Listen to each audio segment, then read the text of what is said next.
کیا عمومی ترتیب کیا ہے کہ پہلے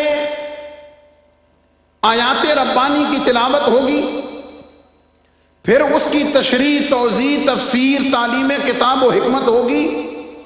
اس مرحلے کو طے کرنے کے بعد پھر تزکیہ ہوگا۔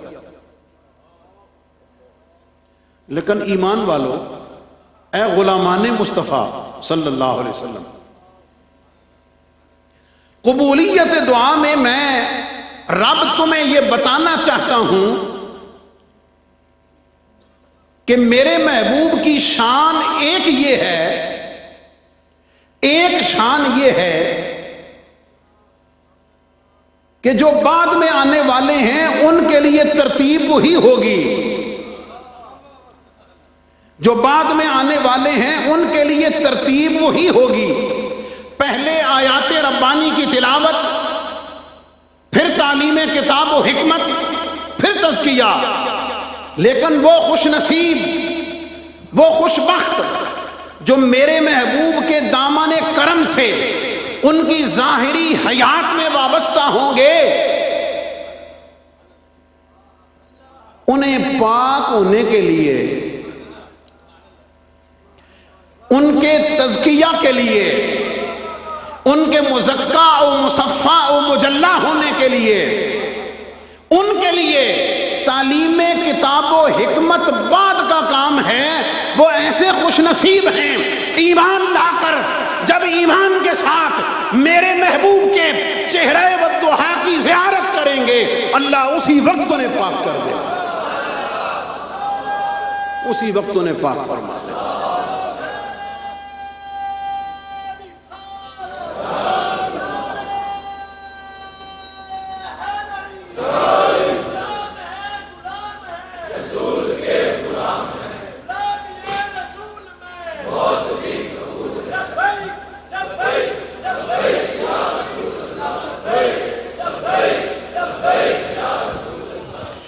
تمام اہل علم متوجہ ہیں، نبی کریم علیہ السلام کے بے شمار صحابہ کرام ایسے ہیں کہ انہیں حج کرنے کا موقع نہیں ملا، زکوٰۃ دینے کی نوبت نہیں آئی، اصحاب نصاب نہیں ٹھہرے، روزوں کی فرضیت سے پہلے ہی، اس مرحلے میں جانے سے پہلے ہی اللہ رب العزت کے ہاں پہنچے۔ ان جیسا کو پاک ہو سکتا ہے؟ لگتا یوں ہے چہرہ والضحیٰ کی زیارت سے، نبی علیہ السلام کی صحبت و مجلس سے جو طہارت و پاکیزگی و عظمت عطا ہوتی ہے، وہ کسی اور عمل سے عطا نہیں ہوتی ہے، وہ صرف والضحیٰ چہرے کے مکھڑے کی زیارت سے عطا ہوتی ہے۔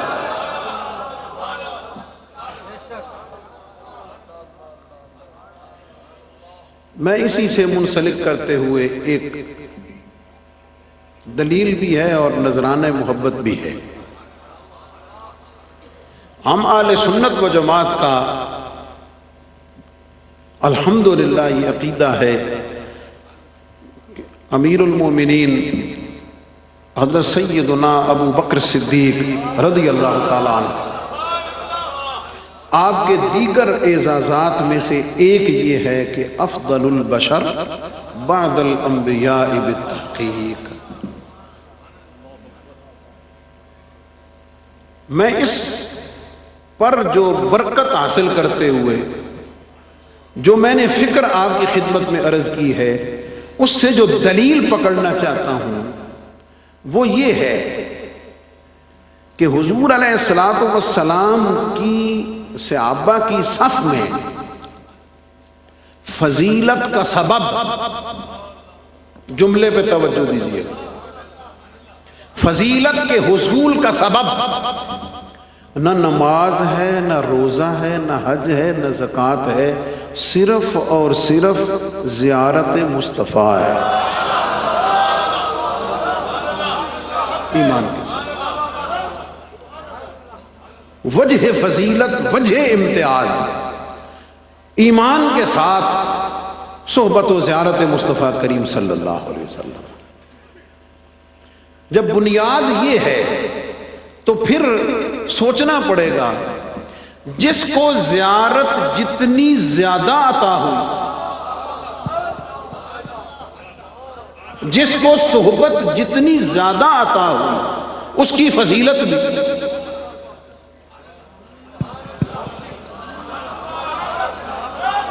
جس کو صحبت و زیارت جتنی زیادہ عطا ہوئی اتنی ہی فضیلت بھی زیادہ ہوگی۔ غور سے سنیے گا، مکے میں سب نے دیکھا، مدینے میں سب نے دیکھا، مسجد میں سب نے دیکھا، سفر میں بھی سب نے دیکھا، حضر میں بھی سب نے دیکھا، صبح بھی سب نے دیکھا، شام بھی سب نے دیکھا، گھر کے اندر بھی دیکھا، گھر سے باہر بھی دیکھا، لیکن دیکھنے والے کئی تھے، دیکھنے والے متعدد تھے، دیکھنے والے متعدد تھے۔ غار ثور میں، کیا بات ہے جی، سبحان اللہ، غار ثور میں 3 دن 3 راتیں بلا شرکت غیرے، نہ کوئی اور دیکھنے والا، نہ کسی اور کا جلوہ دکھایا جانے والا، اس غار کی تنہائیوں میں چہرہ مصطفیٰ کا، آنکھ صدیق کی، گود صدیق کی، چہرہ مصطفیٰ کا، خدمت صدیق کی، ذات مصطفیٰ کی، فیض عطا کرنے والی ذات مصطفیٰ کی، لینے والی اکیلی ذات ابو بکر صدیق کی، ان 3 شب اور 3 ایام میں بلا شرکت غیرے وہ صحبت عطا ہوئی ہے، وہ کرم عطا ہوا ہے کہ دیگر اسباب کے ساتھ اس وجہ نے بھی صدیق کو سب سے اونچا کر دیا۔ اگر یہ بات صرف میری فکر تک رہتی تو سوالیہ نشان ہو سکتا ہے، لیکن میں اگر اس پر بھی دلیل دے دوں تو بات صرف میری نہ رہے گی، پتہ چلے گا یہ عقیدہ کسی اور جگہ سے بھی پکا ہو رہا۔ آپ نے علماء سے سنا، حضرت عمر فاروق امیر المومنین خلیفہ ثانی بلا فصل حضرت صدیق اکبر سے عرض کیا کرتے تھے کہ میری ساری زندگی کی نیکیاں لے لو، غار ثور والی نیکی مجھے دے دو۔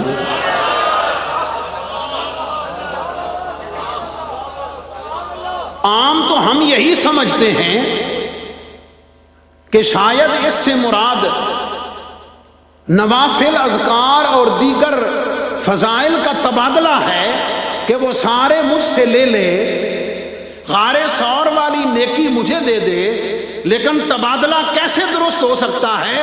صدیق اکبر کی نیکی کون سی ہے؟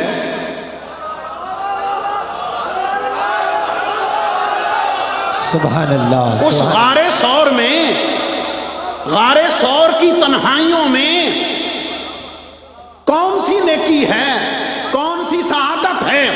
وہ نیکی و سعادت و فضیلت وہ صرف بلا شرکت غیرے زیارت مصطفیٰ کریم ہے۔ سبحان وہ اللہ، فیض کا عطا کیا جانا ہے جو بلا شرکت غیرے صدیق اکبر کو عطا ہوا ہے۔ فرمائے صدیق، اے صدیق اکبر، تیری اس خدمت نے، تیری اس نیکی نے تجھے سب سے افضل کر دیا ہے، سب سے اونچا کر دیا ہے، اور فیض عطا کرنے کا عالم اس سے بڑا کیا ہو سکتا ہے؟ جب وہاں سے نکل کر مدینہ منورہ پہنچے، جو جانتے نہیں تھے، ایسا رنگ میں رنگا، ایسا رنگ میں رنگا کہ اشتباہ ہونے لگا۔ جناب صدیق اکبر نے اپنی چادر مبارک کر کے ظاہر کیا کہ آقا یہی ہے، میں تو غلام اور خادم ہوں۔ سبحان اللہ۔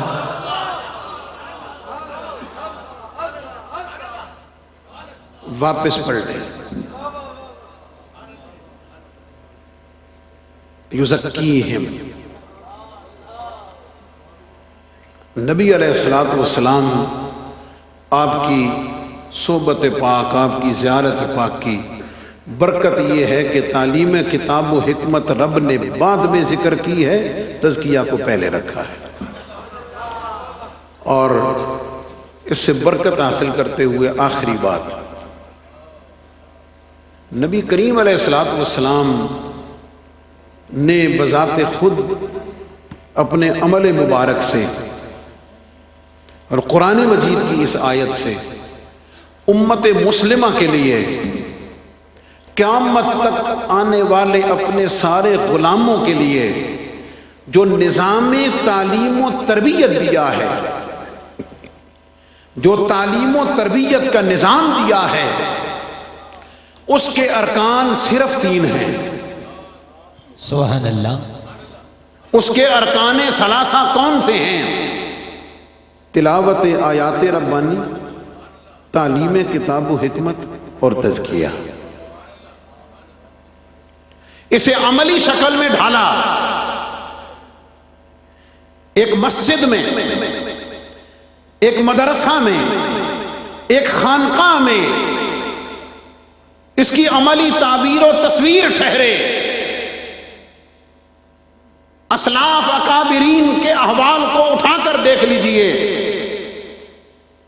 نبی علیہ السلام کے صحابہ اعظام، خلفائے راشدین، حضرت خواجہ حسن بصری سے لے کر حضرت جنید بغدادی، سیدنا غوث پاک رضی اللہ تعالی عنہ تک، حضور سیدنا داتا گنج بخش علی حجویری سے لے کر خواجہ اجمیری تک، حضرت خواجہ اجمیری سے لے کر بابا فرید الدین مسعود گنج شکر تک، سلسلہ عالیہ قادریہ ہو، نقشبندیہ ہو، سوروردیہ ہو، چشتیہ ہو، نقشبندیہ مجددیہ ہو، وہاں سے لے کر مرشد آباد تک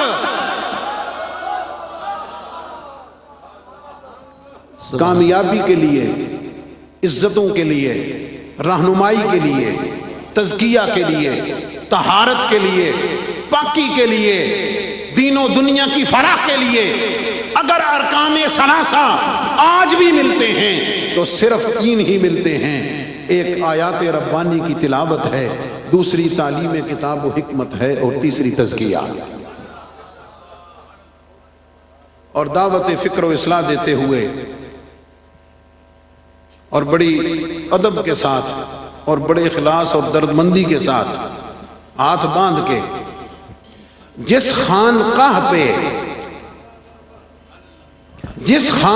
پہ آیات ربانی کی تلاوت نہیں ہے،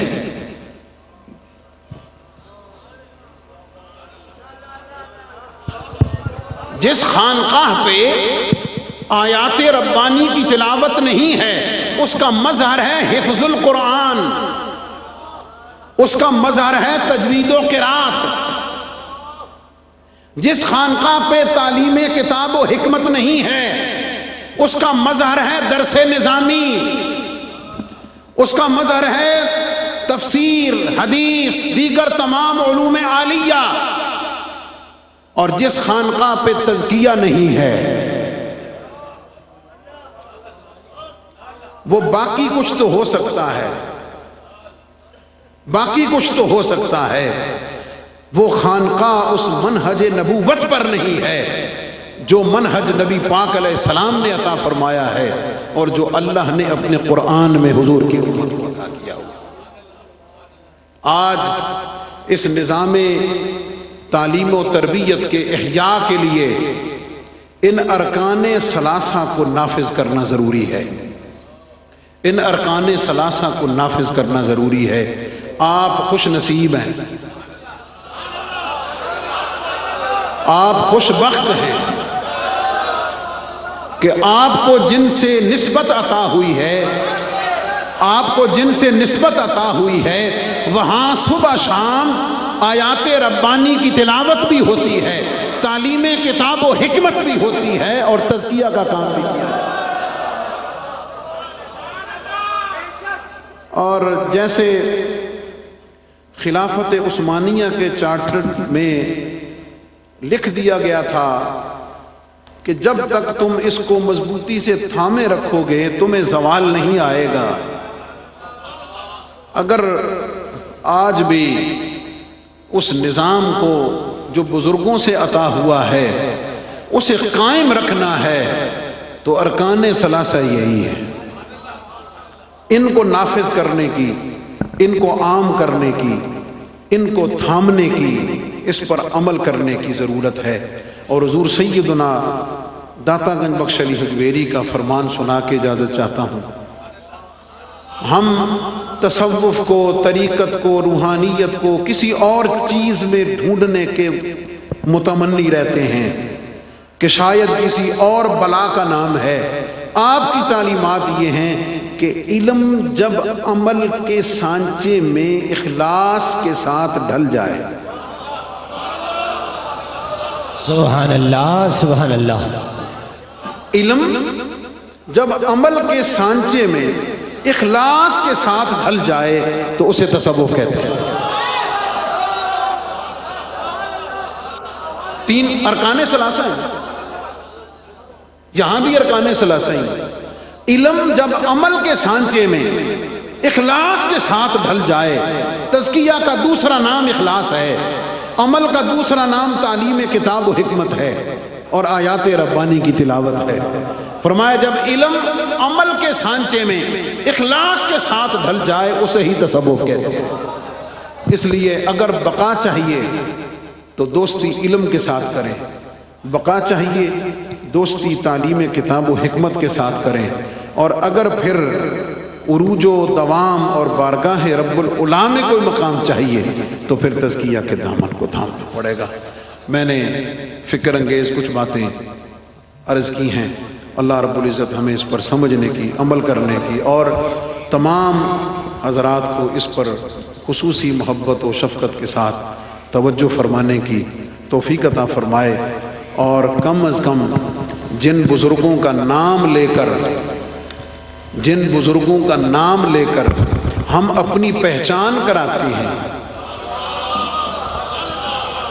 جن بزرگوں کا نام لے کر ہم اپنی پہچان کراتے ہیں، کوئی اجنبی دیکھے تو ہمارے اندر ان کی پہچان کو کچھ تلاش تو کر سکے کہ ہاں کیا خیال ہے؟ بھئی دیکھیں نا، آپ نے اپنے سلسلے کی ٹوپی پہنی ہوئی ہے، کیا خیال ہے؟ آپ کو کارڈ لگانے کی ضرورت نہیں ہے، بتانے کی ضرورت نہیں ہے کہ آپ کی نسبت کن کیا سے بات ہے جی، واہ واہ، آپ کی نسبت کن سے ہے، سبحان یہ اللہ، ایک آپ کی آئیڈینٹیفیکیشن اور پہچان ہے۔ آگے بڑھیے، صرف اس تک نہ رہیے، صرف یہاں تک نہ رہیے۔ قاری نظر آتا ہے، حقیقت میں ہے قرآن۔ مرید کو دیکھ کر تیسرا سمجھ جائے کہ یہ فلاں کا غلام آ رہا ہے، سبحان اللہ، اور امتی کو دیکھ کر پتہ چل جائے مصطفیٰ کریم کا غلام۔ سبحان اللہ، وآخر دعوانا ان الحمدللہ۔ اللہ